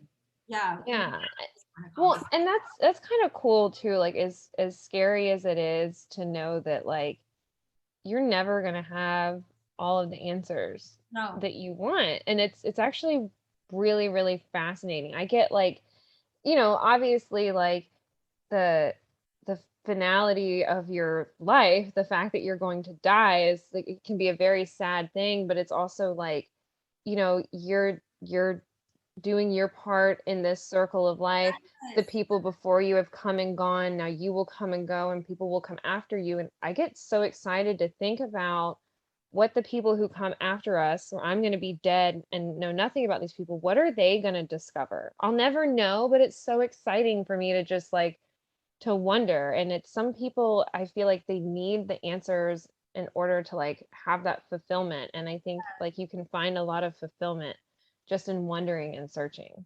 And the people who need to have the last word, or they feel like they do have the answers and they themselves discovered it, it's just like, why? Why are you doing this to yourself? Because Yeah. type of like answers are actual questions. Like if you have a question and you get an answer, it shouldn't satisfy you. You should be like, wait, but what about then? Like, you know, which is also why I love philosophy, because it's literally just a rabbit hole, and you're like, how deep Yeah. can I go without spiraling and dying? Because there are times where it's like I have to go up a little bit and then I can go back down. Yeah, and you have to, you know, like I'll bring up the neuroscience thing again, where you're like, how much of these decisions that I'm making are actually me? Where do I even, how do I even define me, like myself, and separate that from my physical self? Do I believe in that duality? Like, I don't, like, it's just trying to figure all that out. And 100%. The only conference I ever did was on moral psychopathy. So I blended psych and philosophy. And my argument was that if you want to create an ethical theory, you need to construct it around the most inherently, like neurologically atypical people. Because if you create Mhm. rules and there are people who neurologically do not gravitate, like don't have a moral compass to be like, these are rules that I need to abide by, all your ethical theories don't matter.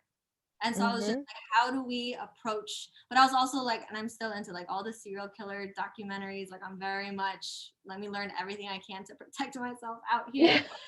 But it's wild because it's just like, and it goes back to what you're saying, how much are you just your brain? And I don't love that question. But it's important to explore the questions you don't like, because it's like you're engaging with functioning psychopaths, with serial killers that you don't know.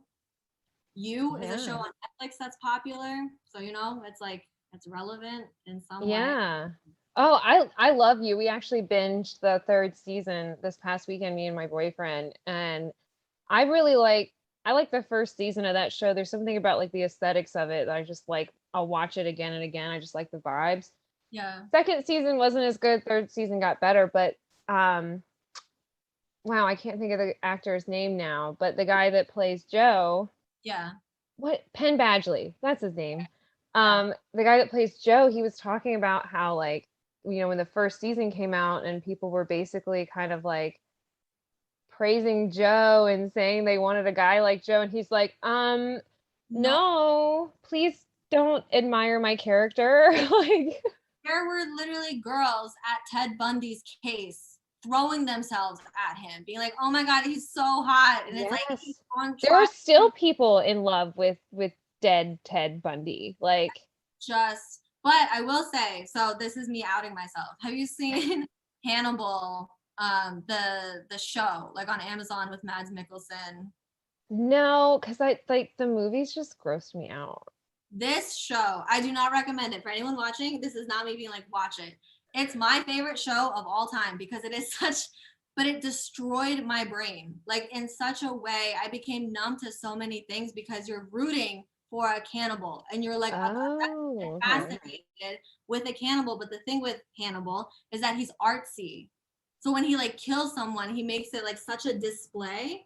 And I Yeah, think poetic. yeah, so that it's like different, and but it's, and I don't want to spoil it in case, don't watch it though, because it gets so crazy. And I was at a point where I realized, like, if you put me in a room and you were like, write the most grotesque, violent, artsy murder you could ever think of, it wouldn't even come close to any of the episodes. Like, it's so wild. And then I'm thinking, like, the writers have to be psychopaths. I don't even know if that's like politically correct. They have to be on some kind of level. The writers, directors, producers, actors, stage directors, wardrobe, everyone is on the same page, because at the cinematography, the script, Mads Mikkelsen is my favorite actor because he can act with like the corner of his mouth and like his eyes sparkle on demand. It's insane. But it's like you have to realize you're obsessed with a cannibal. Mm-hmm. And it's like, I don't, and it took it really, like my ex at the time had to be like, you need to stop watching this, because someone was getting like beheaded and I was eating popcorn. And I was like, this is not, but I'm past that. That was like years. Yeah. Well, and it's also like, if you're looking, like when I look at that stuff now, I'm like, oh, wow, look at the special effects that they did. I bet, the guys working on that had to make that blood mixture, made this flesh, they probably had a really good time with it. So it's like a lot of the times when I'm looking at those things, and not all the time, because sometimes they do it so well that I'm just like, that How? was too much for me. But like anything that shows like a close-up of someone getting like their face smashed in, can't do it. I know that it's fake, I can't. But if like I have to watch a fake like open heart surgery or someone like pulling their intestines out, I'm like, oh wow, I wonder how they did that. I bet they used like this and whatever. It's just, but once the face comes in, then I'm like, no, That's that's what's, I started watching Grey's Anatomy, which like I love, but like the surgery, I would have to just like turn away or next thing. And I was like, you were watching Hannibal. Like everything I watch now, I was like, you watched Hannibal though. And it's like, yeah. there's something about him. Like, it's just, and it's the context too. Like, so like real surgery, no, I don't want to see that at all. I don't really want to see a person like actually get cut open. The only reason that I can keep my eyes on it is because I know that it's fake. Like if I were seeing that for real, like I don't even like seeing people like getting hurt, like experiencing any kind of pain. I just feel like probably almost too much. Like sometimes I feel like there's a little I have too much um empathy in some areas. Like, I'm not saying like I'm an empath or anything. Just like I can feel really badly for people. Yeah. Like when they're hurt and I'm like, am I letting this get to me too much?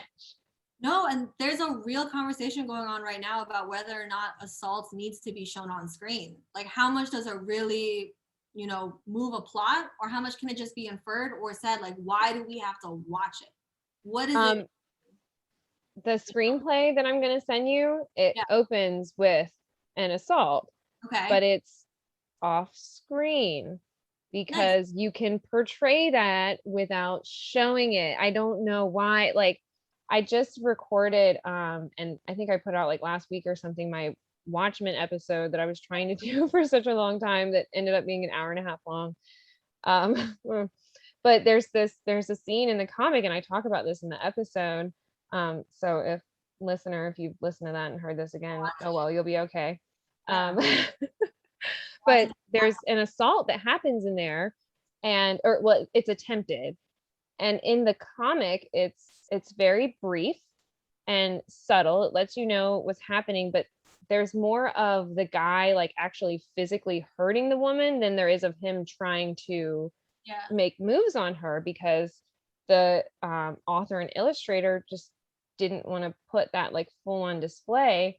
Yeah. And then in the movie, in Zack Snyder's version of it, it's very on display and he's making it sensual and like, there's another part in the movie, and I also talked about this in the episode, but there's another part in the movie where the character that had attempted to assault her, they showed him having a picture of her on his nightstand. And that was not in the comic. And I'm just like, that's really messed up of you to try to insinuate that he had like some kind of like care or love and even if he did, you don't want, that's not how you show it. That's not the proper way to show it. So don't try to present that idea to me. Like, that's gross that like you're showing this assault and then you're saying, oh, but look how much he cared about her. Like, that's why he did it.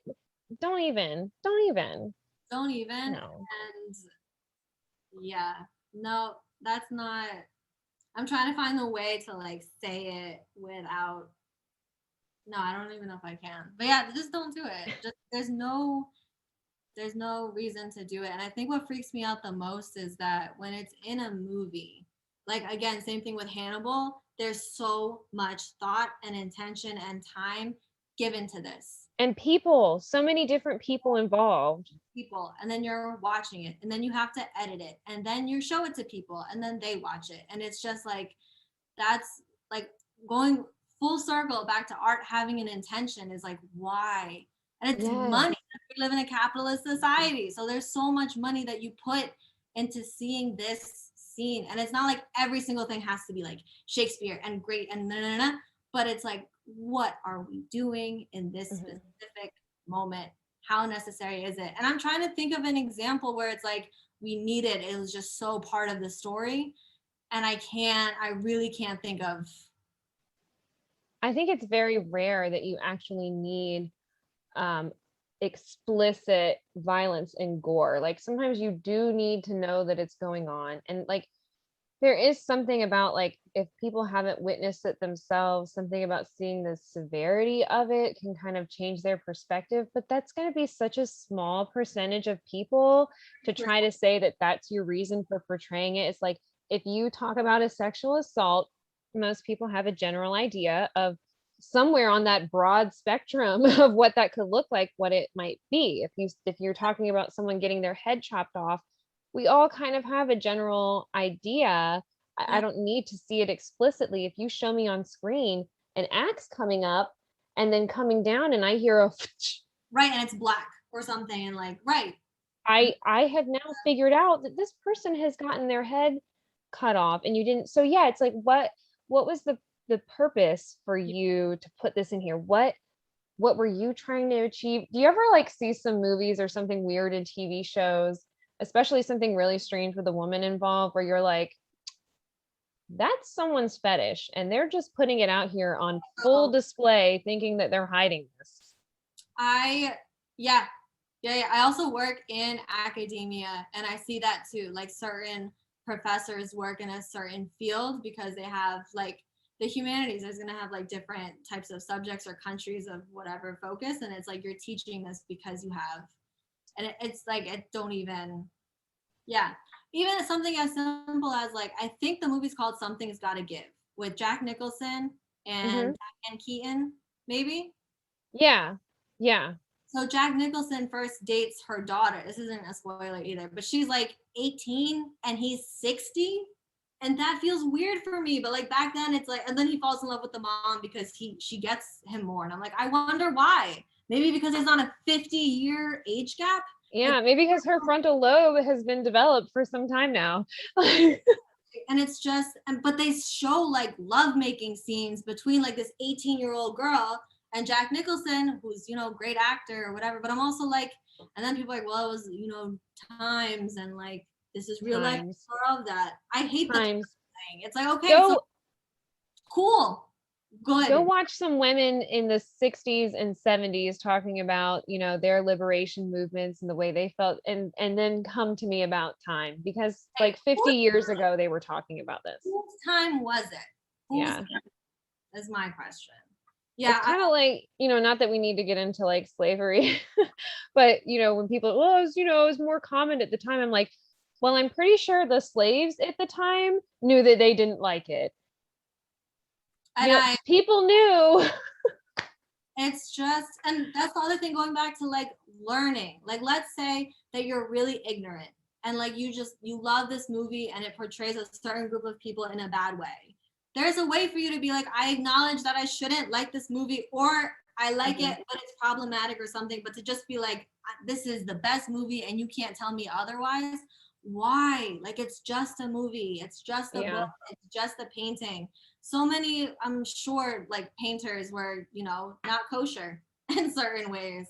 And it's just like, that's what it is. How many artists, like musical artists in this industry, are just not, people that should be put on pedestals? And it's like, but that's a different conversation. Should you separate the art from the artist? It's a There's just for me, like, tricky conversation too. yeah, it's fun. It's fun to have. Um, but I still go back to the thing that, like, knowledge only hurt or only helps you. So like, don't be so turned off and think that you really know it. Yeah, it's funny because I'm sure, you're familiar with the Dunning-Kruger effect. The more you know, the Dunning-Kruger effect, it's What? like Maybe. it's like the more knowledge you have, the more you think you don't know because you don't know. And then the less that you know, the more you think you know. Yeah. It's why some of the most ignorant people, and I mean ignorant not as an insult, like really like the meaning of ignorant, like ignorant people are so confident because they don't know any better. Yeah. Like ignorance really is bliss.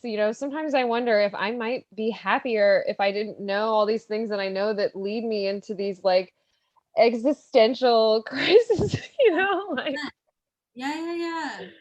No, it's um, so Socrates teaches this, like his whole life was basically this idea of learned ignorance. The more he learned, the more he realized he didn't know. And like, we have such a negative connotation to ignorance when ultimately we're all really ignorant. Like, yeah. Yeah. we just, we're not God. Point blank period. So you're really ignorant. Everybody watching this, hella Yeah. ignorant. You're dumb. You're so dumb. But I am too. It's okay. Yeah, put this together. We're all friends. But that's, it's just, and everyone learns different things at different rates, at different speeds, at different times. You can learn something every single year and then it only clicks with you at a certain time. Like, it's so fun and fascinating, and to just revel in your ignorance is not the way to do it. Not the way to Yeah. do it. Yeah. Revel in your ignorance if you're doing it to not be ignorant. Yes, exactly. Exactly. If you're just like, I'm gonna learn something new. Yeah. Look how ignorant I am. Teach me something. Like Yes, that's the vibe. That's the vibe.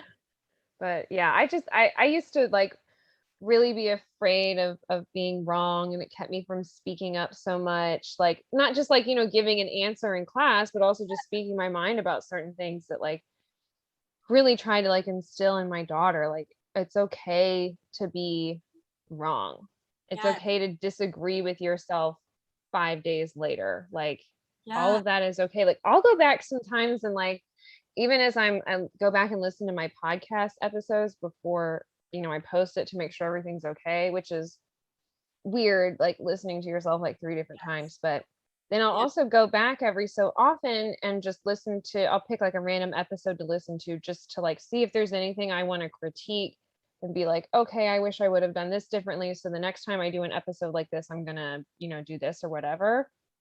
But like I'll find myself sometimes like even slightly disagreeing with something I had just said like months ago. And I'm like, I don't really entirely feel that way. But it's like it's okay. It's like have strong values and principles and hold on to those, but like your strong opinions you have to hold on to very loosely. It's Yeah. just have them, but don't have that grasp. It's wild because I remember the way I got into philosophy. I mean, I had an incredible instructor. Like, my first philosophy professor is everything. Shout out Professor Davies too. They're the reason I'm here. He's like the reason I'm passionate about philosophy. But my first like actual intro to philosophy class, I remember the professor asked me something about the reading and I answered it. And then he's like, "And how does that make you feel?" And my mind was like, "What?" And yeah, like, how do you feel about this? And I was thinking in that moment, I was like, oh my God, my whole life is just like, I need the right answer. Like, I just need to, he asked the comprehension question. I comprehended the reading. What do you mean? Like, what if I don't feel the right thing? And it was at that moment that I was like, there is so much I haven't explored because I've just been trained to take exams. And like, my whole identity was my GPA, getting the right answer, being right, being humble and quiet. And like, I've always loved to learn. Sure. But my approach was like, I need to have the right answer. And it was Mhm. so I'm still trying to deconstruct that, because I'm even trying to like be perceived correctly, or I'm like focus on my brand and how people see me. And it's like, there isn't a right all the time. And it's important to know how you feel about certain things. And I should have taken that moment more seriously, but I kind of just panicked and I was like, yeah, I agree. And like, I didn't, but I was just like, I don't know what to say. And I felt weird saying, I don't know. Now I'm totally okay with it. Be like, I have no Yeah. idea. I And it's so much better than coming up with a response, It because it's is. weird or like shallow. If you don't know, just say that. Learned ignorance. You realize you Yeah. don't know, and that's a perfectly fine response. And it's beneficial in multiple ways. It's it's beneficial even in like selfish ways, because when you're kind of like, I guess, humbling yourself like that by saying like, I don't know this, or I'm okay with like taking a hit to my pride by not knowing this stuff that all of you guys know, like people appreciate that, that you're willing to just be like, oh, I don't know this. And then also, if they can teach you Yeah. something, they really love having that opportunity. Well, now I have an opportunity to teach somebody something, and they really enjoy that. So it's like you're cheating, both yourself and that person by making up an answer when you don't know. I think that's like ideally how I would love it, but I think also because I'm so stuck in academia, like both of my jobs are in academia, I find when you say you don't know something, people look down on you. They're like, "Oh, so you're stupid," because they're also of the mindset like I know everything. So Oh, sometimes, really? Ew. so I listen, don't like that. Gross. yeah, my employer doesn't watch this, but I'm trying to like. But anyway, it's fine. But it is like, it really depends. Actually, it doesn't depend who you're talking to. If you don't know something, like just say you don't know it. And if however they respond is a, reflection of themselves. Like if they're just like, oh, then you're stupid, you're not worth my time, I'm not going to talk to you, or I'm going to talk down to you, or you're clearly whatever, like just walk away in your learned ignorance. And then if it interests you, Google it. YouTube University is very, Yeah. I mean, be Yeah, careful. and you know what? And did you want to learn from that person anyway? Heck no. Heck no. You do not. You do not. So many people Yeah. with PhDs are really dumb. I Yeah. find saying that. Yeah. I've Fine. I've met quite a few that I'm kind of like, you did the work. Maybe your parents donated some money, maybe they didn't. I don't know, but I don't want to discount your experience and what you've learned, but I don't think I'll be taking any more advice from you. Thank you. Yeah. Yeah. I'm not gonna like sit and list. That's how I know that I'm fully confident in myself as like an independent artist, because I can be like this person and that person, but I'm not there yet. But the list is long of people, like the most, and especially being in philosophy, like I wanted to get a PhD in ethics. There wasn't an ethicist that I wanted to work with, because I'm just like, you need to practice what you preach. And like the people at the top schools, not ethical, not great. And it's not even like we're all human, we make mistakes. It's just like you really think you're it and you can do no wrong and you do awful things. But I'm gonna put myself there. Uh, Yeah. yeah, so just say you don't know when you don't know, because there are gonna be so many times you don't know. Do you have a hard time? You said something made me think of this. No. And I'll need to start wrapping up soon. My boyfriend just came in, kind of like, hey, you coming back out? um, and I haven't even been like paying attention to the time. It's almost been 2 hours. I love it. I'm sorry you had I to end, know. It's but I exciting. really enjoyed it. Yeah. I'm Yeah, here. me too. And we'll definitely do it again. But like, so but I wanted to ask you, do you find yourself really trying to monitor balancing? So I have, and it's probably an irrational fear, but I have this fear of like becoming a narcissist. I never want to be a narcissist, but I also like, I want to have a lot of confidence in myself and in my abilities and be proud of what I can do and want to put that on display. But I'm always trying to be so mindful of like when I'm having those moments where I'm very confident and maybe like talking myself up a little bit, where I'm just trying to like taper myself back down, like, okay, Kelly, get yourself back on the ground a little bit. And it's like I have a hard time deciding even whether sometimes that's a good thing that I do it or a bad thing. Do you ever like find yourself in that limbo? I think, well, so I think also and not to be this person, but like society conditions women to be like, am I too much? When sometimes you're like really fine. Like you could even Yeah. be more. So like Yeah. You're I right also about that. you're asking yourself, like, am I being narcissistic? It's a good, you should always self-reflect. But most likely if you're asking that, you're probably not, because a narcissist is like, this is a fact. Like I'm just stating facts about And it. that's what brings me comfort. So I'm like, well, I probably wouldn't be thinking this if I were. Yeah, I think I'm at the opposite side of the spectrum where I like what I think led to my depression and collapse like after grad school was that I wanted to be liked so badly, like first because I was bullied a lot in high school and middle school and elementary school. And so in college, I was just like, I would morph into whoever my friend wanted me to be, which is another reason I didn't share a lot about myself, because I'm like, what if you don't like the fact that I like love books? And I stopped reading, I stopped drawing. It was a whole thing. But I falsely equated compassion and like selflessness, like I'll just do whatever you need. And I became submissive in that way. And that's also why Yeah. philosophy had such a grasp on me, because I was like, oh, I want to be like friends with Socrates and play, like I want them to like me. So I have to like know all their stuff. And I just completely lost myself. So I think now I almost have to like push myself, not to be narcissistic, but to be like, this is who I am. And if you don't like it, exit stage left respectfully, and it's fine. Like I'll also, you know, if I don't like you, and it's okay. Like I'm not doing things anymore to get people to like me, because I had like awful people in my life too. And I'm just like, you did Yeah. like, and I mean, part of me is like, hey, you were a victim to some things, but I'm also like, you allowed these people, you kept them, you enabled them, because for some reason you prioritize their attention. Yeah, And but how much of that was you and how much of that was connections in your brain I don't and your know. past experiences that have let I really, and that's the thing is like, I really don't know, and those questions could send me spiraling, and that's why now I really try to take things day by day. Like I'm not even gonna sit here and be like, I'm a good person, because like I did really awful things before, and I might do awful things, hopefully like unintentionally in the future, because I'm trying to be more conscious. But like yeah, I'm just self-reflecting on everything. Is this too much? Am I being myself? Am I being submissive?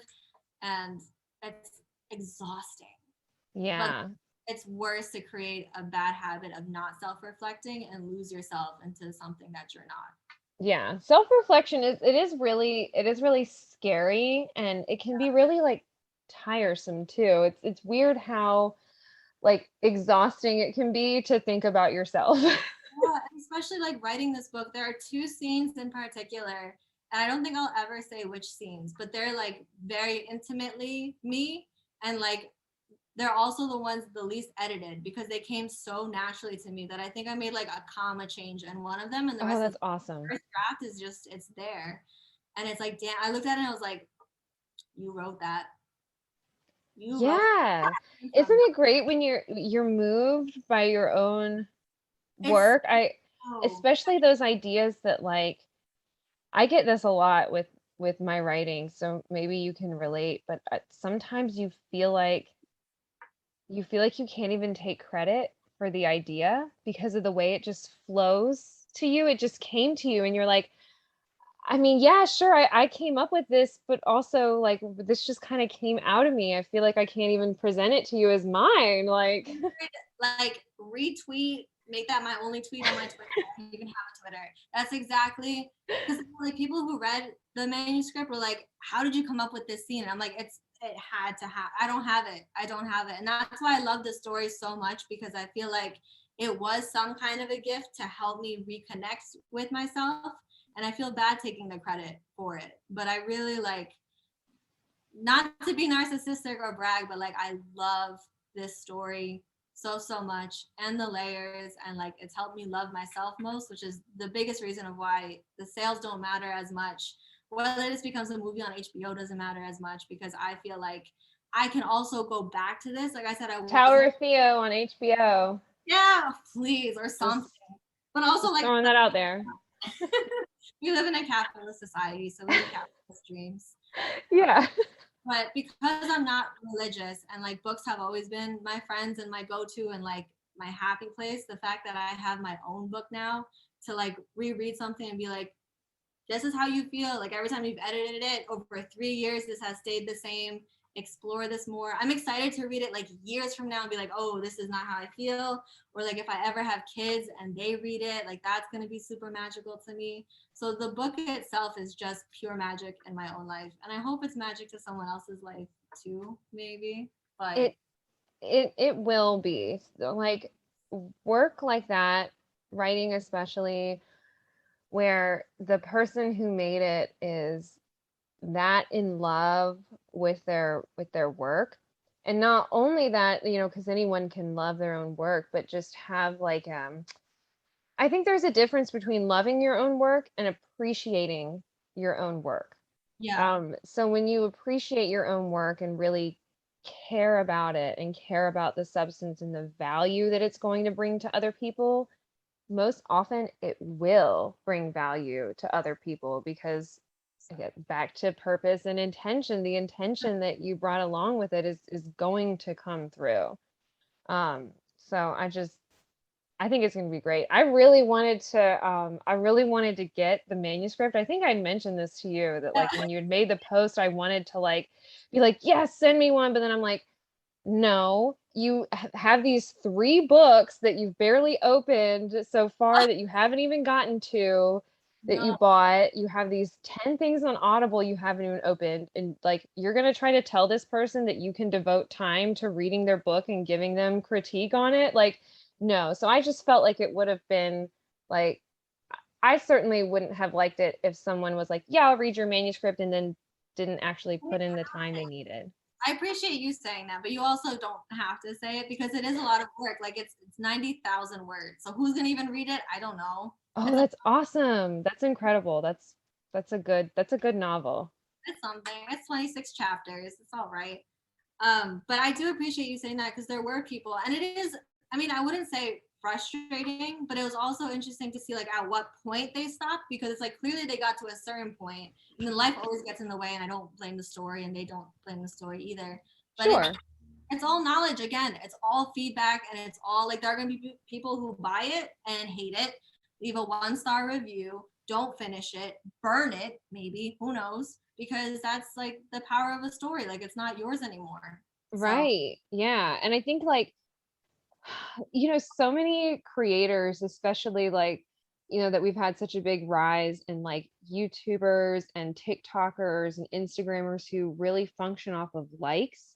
They yeah, really don't understand and can't handle when someone doesn't like their stuff and they take it so personally. It's like you have to remember there are so many things that you don't like for no personal reasons whatsoever. And some things you don't even have a reason for not liking it. You just don't. And that's okay. Like, people cannot like your shit. It's okay for them to not like your shit. And that's fine. And if you're going to put something out there, you have to be okay with it. Like how you just said, like some people are going to leave a 1-star review. Like it's just going to happen. It's like if I'm going to look at a new restaurant and I'm checking out their reviews and there's not one bad review on there, they're all 5 stars. I'm like, this is fake. We're, 100%. 100%. It's the same we're people who are like, I love your book. And it's like, there's not one other comment, then you you don't. you mean you love my book, but you would have Correct. changed this or you didn't understand this. So like I had like that same screenplay that I'm gonna send to you. I just got to work on a couple more things before I send it, especially since you've written a book. Now I really want it to be polished when I No, send it no, to like, you. no, don't have that. Do not have that mindset. It's But such I a, do. I I know know. I had I it. know don't have that mindset, but I do. No, because when at least when you send it to me, I'm looking for just like the story. Like I'm not gonna be Yeah. like, no, period. This change this word. It'll be like, I just want to hear the story. Like that's yeah. Yeah. It Goodbye. is a good, I mean, I've gotten a lot of good like feedback on it, but I had like this long, like half-hour discussion with my mom about it because there was a lot of things that she wanted to change. And I was trying to tell her that like, mom, you're the only person that like I've sent this to that is telling me this. Like everyone else like this and like this and this. And my intention for it was this and this. And she was kind of like apologizing to me at the end. And I'm like, you don't No, have to apologize. I loved this whole thing. Like you telling me what you thought and then me explaining to you my reasons, whether you like my reasons or not or agree with them. It's like I just love that you were that. interested in my story to be able to have a discussion with me about it. Yep. And my mom, That like part right there. yeah, my mom's Russian. And so like reading English, she can read English, but it's slower. And so like my book's the first book that she's reading in English. So even if she's like not critiquing it, the fact that she's just like, yeah, I just want to engage with it is like, moms are cool. You know, like some moms are just like, thank you, mom. Moms are the best. Go Yeah. moms. Oh, There's a few of mom. you moms out there, you know, that aren't doing what you need to do. But for the most part, moms are really amazing. Yeah, absolutely. In any kind of way, not like if you birth somebody, like a mom is a mom, you know? Yeah. Yeah. Exactly. Yeah. I don't think that, oh gosh, the birthing gatekeepers, we won't get into that, but I But definitely need to wrap this up, but we're gonna need to do another episode I also together. think we should just like talk. Like I'm fine. Yeah. We just want to like be friends also. Like we both Yeah. friends. This is great. Yes. Yeah. Yeah, we can have conversations that aren't recorded for the internet too. Cool, cool, cool. Yeah. But But yeah, definitely like, okay, let's talk about your book a little bit more okay. before we wrap this up. So give us the rundown, when it's coming out, when it can be ordered, where we can find it, all So that fun stuff. I don't know when this episode comes out, but November. I don't either. Well, Okay. soon, really soon though. Okay. So November 3rd, it'll be available on Amazon for pre-order. And then if everything goes well, it should be available definitely paperback, and hopefully an ebook as well, because some people prefer that format. And then it'll be released January 3rd. So I want it to be like the very first thing of the next year. And it's cool because I did the book cover reveal October 3rd, pre-order November 3rd, and January 3rd is the release. And the book is separate, or it's divided into 3 parts. There's 3 main characters. So I just hope if you want to learn more about yourself and you like moral ambiguity and thrillers, psychological thrillers, color theory, symbolism, I think this is the book for you. And I hope the characters are dynamic enough that you see yourself in some and maybe all in different parts of it. And I would love to hear everybody's thoughts on it. Even if you hate it, please tell me why, because that's still a bridge. That's still like I wrote something that in you upset you to that degree. I would love to know why. And also, if you're thinking about writing or creating in any way, do it.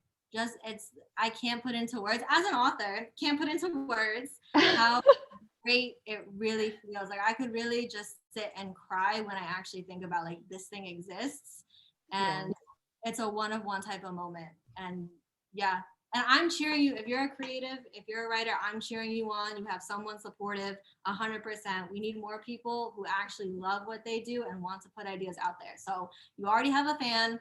It's me.